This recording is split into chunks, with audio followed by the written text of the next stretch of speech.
Sumeedhaa, welcome to the Symphony podcast. How are you doing? I'm doing great. Thank you for having me. I'm super excited about this. We're missing Matthew because he's on a multi-week road trip and out of cell service, but we're going to talk about a book called Range today, which is super aligned not only with the Symphony platform and what we stand for in terms of having a broad range of experiences and skills, but also with a lot of what you are doing and even our podcast conversation last year on the Adventure Creator podcast. I'll have the link to that if anyone wants to hear your a little bit more about your journey as a human being and have some context for why I find you as such a credible human beyond just the fact we've both read this book called Range by David Epstein, applying these concepts in your own life. So we're going to hear a little bit about that. But talk to me, give me a little context about you recommended this book to me. So how'd you come Yeah. across it and a little bit of backstory on it?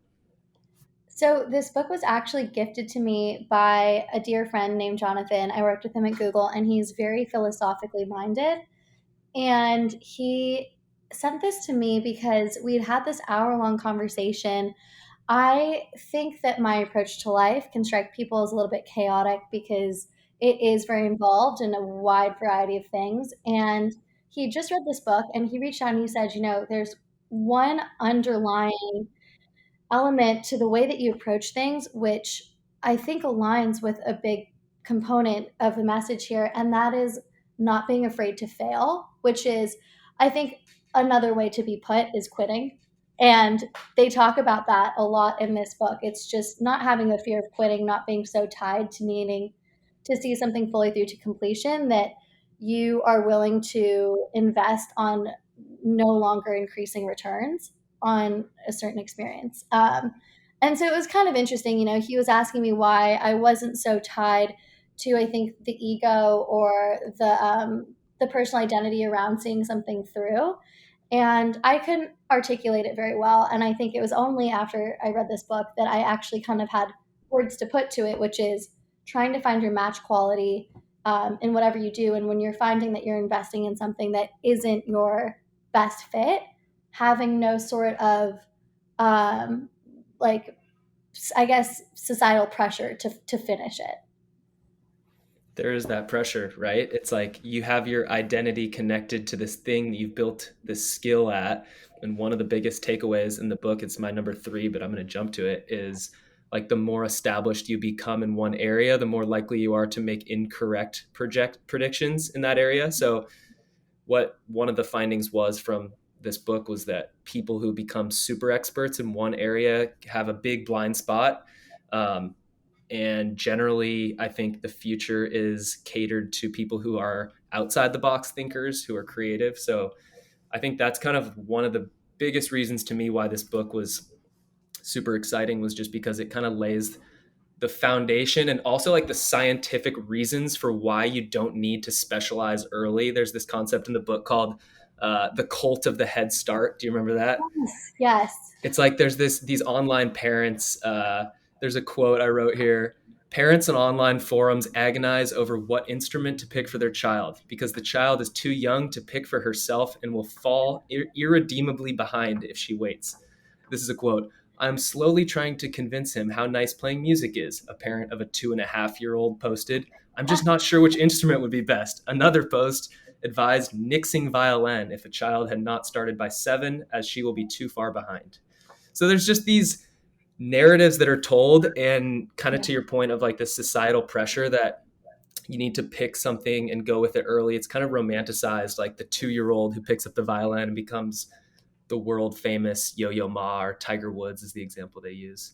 Um, but give me another takeaway or respond to that, just to keep us moving forward here.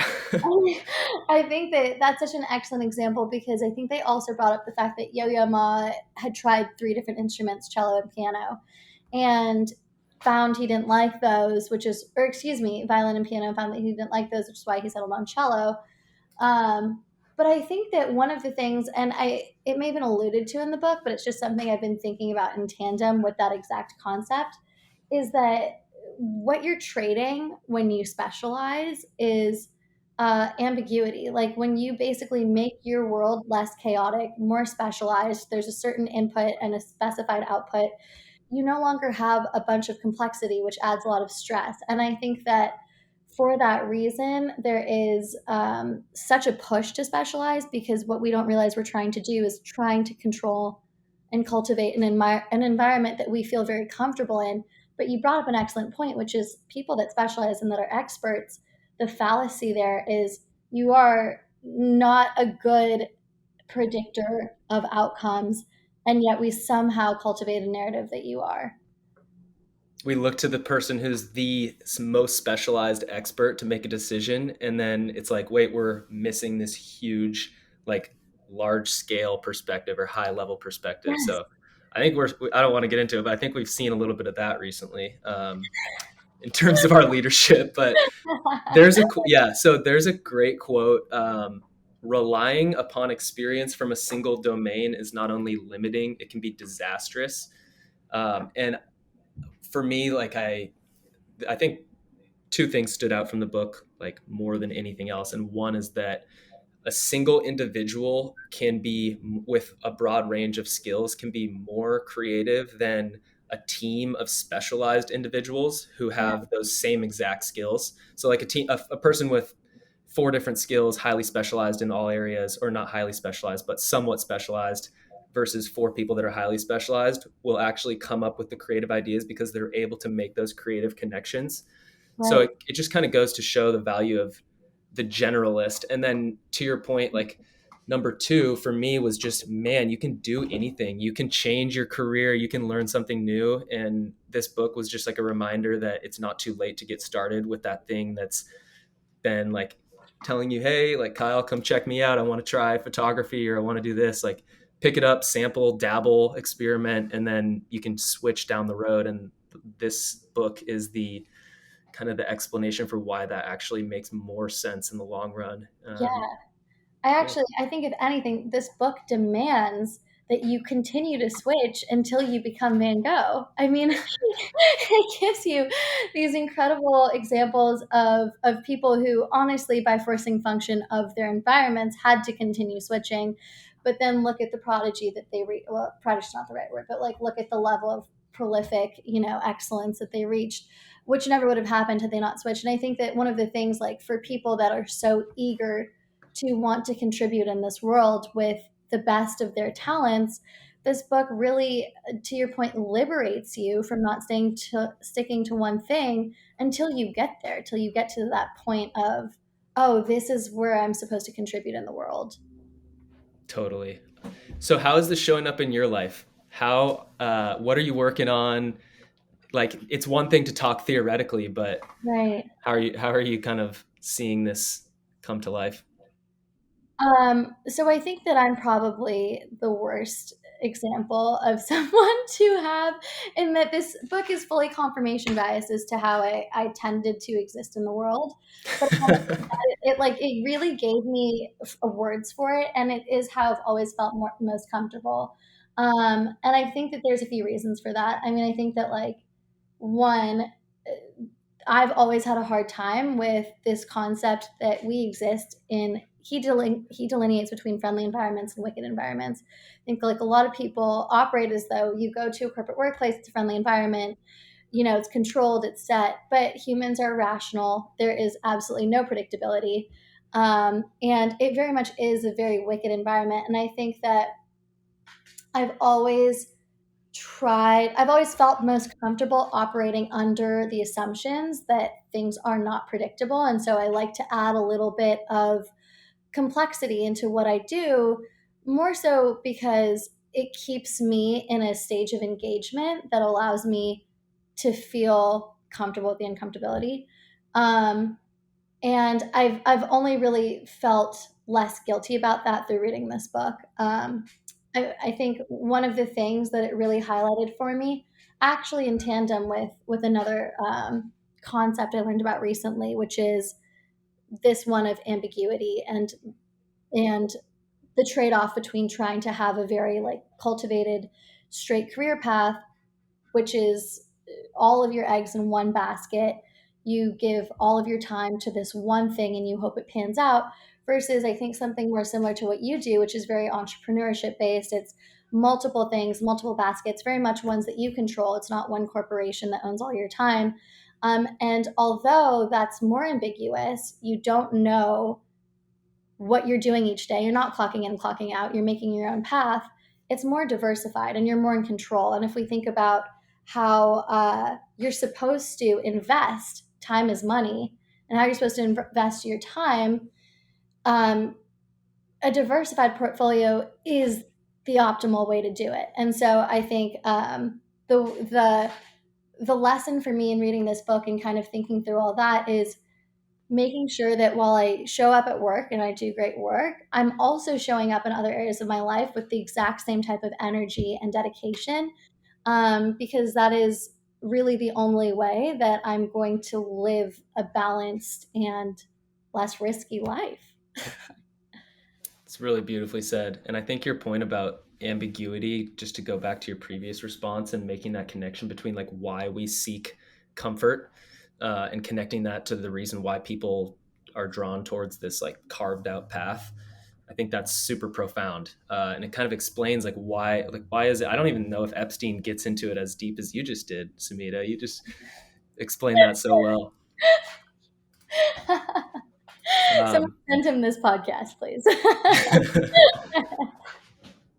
yeah, no, I super appreciate what you're saying. I guess my question is like, how do you, like you mentioned how adding complexity to things that are not necessarily inherently super challenging for you, um, gives you a little bit more like energetic engagement with what you're doing. But how do you, in your own mind, like we had the podcast last year and you were transitioning between roles, giving up, but transitioning out of Google, where most people would look at that and be like, why are you leaving Google? That's like the best place to work, but it wasn't a fit for you. And you wanted to, you knew that the next chapter was going to be critical to your growth.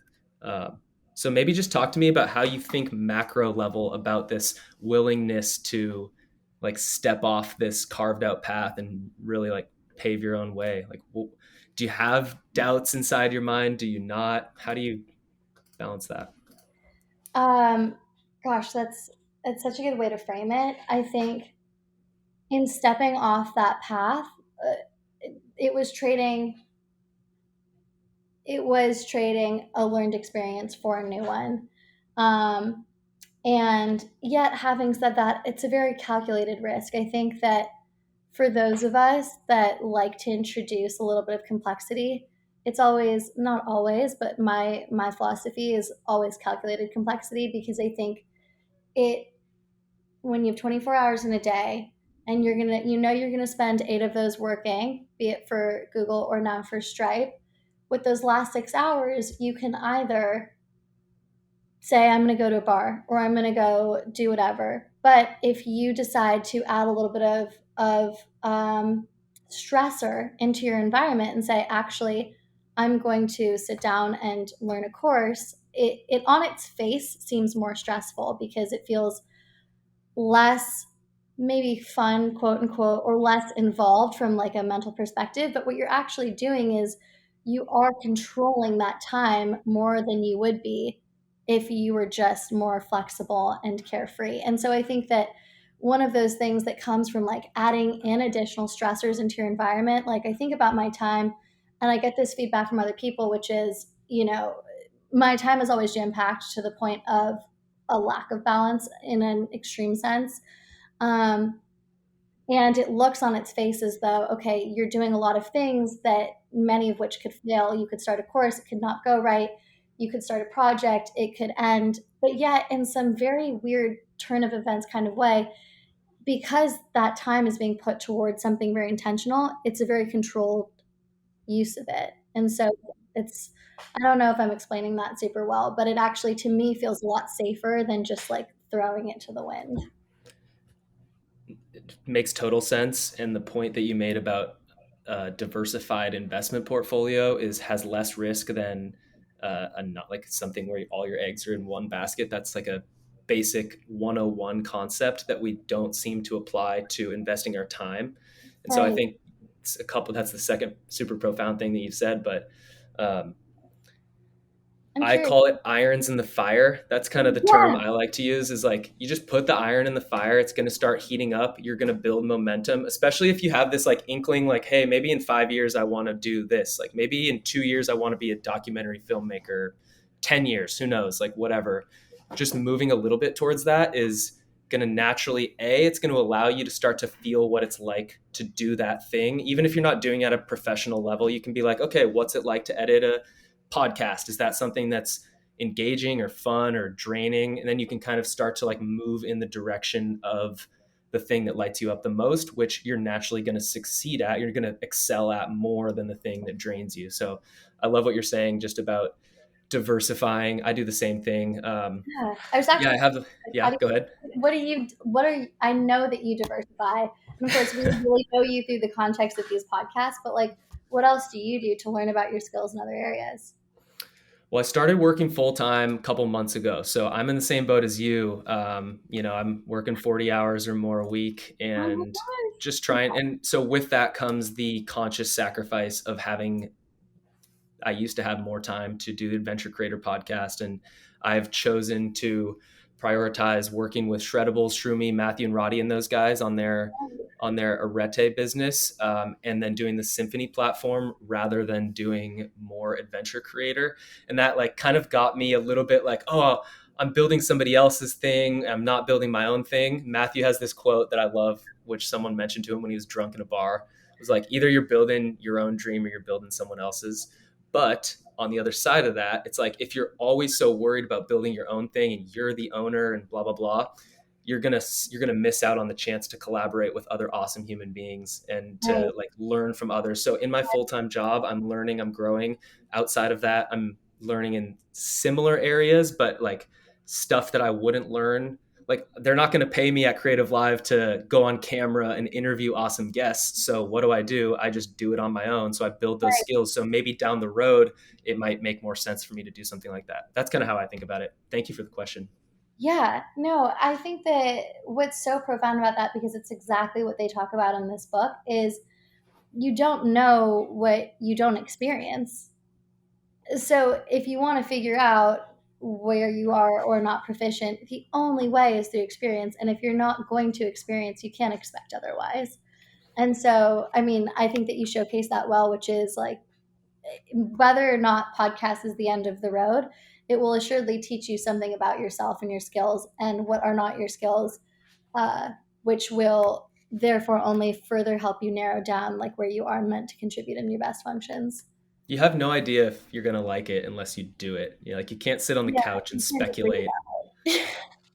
And you can't, I unfortunately. mean, right.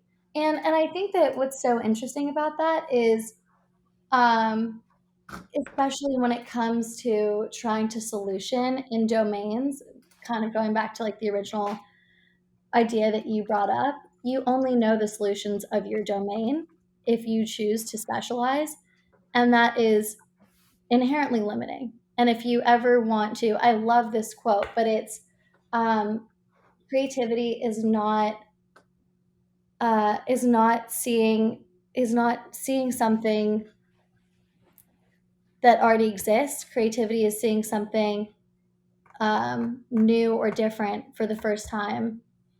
Okay, no, I'm butchering that quote. I'm gonna find. No, I get what you're saying. Like it's creativity is making those connections between two things that are not obviously connected. And Yeah, that's why like Chase, my boss Chase, talks about this a lot. Like if you are interested in photography and you also have passion for, let's say, Mexican culture, like maybe bring those together and you're going to be like, you might not be the best photographer in the world. You might not be the best like person historian when it comes to Mexican culture, but you might be able to be unique and stand out and passionate about the Venn diagram between those.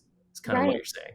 Right, and there's really elegant solutions. I mean, I don't know if you've heard of Atul Gawande, but he wrote this really famous book called The Checklist Manifesto, where he basically took a surgical procedure, which is going through a checklist and confirming that X things have been done, and it's just like a mental way of operating. that's efficient. And then he just applied that to life. And he wrote this like essentially self-help book, but it's that multimodality is like taking one thing from one domain into the next. I'm going to find this quote though, and I'm going to interject at some point and tell it to you because it's actually really beautiful. um, okay. But so I do have to ask because you've done a lot of different things. Is there certain areas where you've applied something from one domain to another and you you just couldn't have done it without those experiences? One hand, I want to be like, well, nothing comes to mind, but I will say in general, the fact that I studied business in college, but Mm-hmm. then got into a creative field gave me a completely different view on being an editor, being a filmmaker, a photographer than like 99% of creators out there. Like most creatives, maybe they went to film school or like did an English degree or something. But I think one of the things that like kind of allows me to like apply this concept is that like I spent a lot of time in business class, not always the most valuable use of time, I'll admit for sure, but some of those like high level concepts around leadership and values and understanding how organizations work. Now I'm like an editor at this company, like not a management position at all. Yeah. But I can see and I can apply like the things that I've learned to what I'm seeing now. And it actually really informs my ability to deliver good work. Like I can understand a client's perspective and say, how do I tell their story, but also understand like the business's needs or what's the call to action and how's that going to impact whether people actually click on this thing or whatever it is. So yes, I think that would be one way. I just think like embracing whatever your background is so critical. Like writing it off like I just did, like, oh, business school is worthless. It's easy to do that, but Yeah. really being like, oh, I spent all this time in a different domain. It's super valuable. And now I'm unique in this other domain because of it. Right. It will always inform your perspective, no matter how little credit you give it. That's just how our experiences shape us. It reminds me of I did a private equity internship. When you were asking me about this, just for context, I was like looking through the things I did in college, and they were working for a health insurance agent, doing a private equity internship, working at a law firm, and then being a car salesman, and then I did a Yeah. software engineering internship, and then I was a neuroscience research assistant. And so that's why I really think like Jonathan sent me this book because he was like, this is like literally for someone that can't make up their mind. But I was doing this private equity internship where you basically have to take a set of criteria, like we set of criteria and look for businesses in that criteria for someone to buy and replace management and optimize and make more profitable. Ruthless. Yeah, it's I'm I kidding. honestly Part of the game over there. I cannot believe that it exists. Like, are we not talking about like when I first learned about this business model, I was like, this is literally how have you heard of tarantula hawks? No, no, I'm not aware of anything that you Okay. mentioned in this Okay. podcast. This is, I feel like my brother, who's a private actor, is going to shoot me down for making this analogy. But tarantula hawks are these really insane wasps that fly in. They're the size of your hand. They paralyze a tarantula. They lay their babies inside the tarantula. The babies eat the tarantula from the inside out. That to me is private equity. Oh my goodness.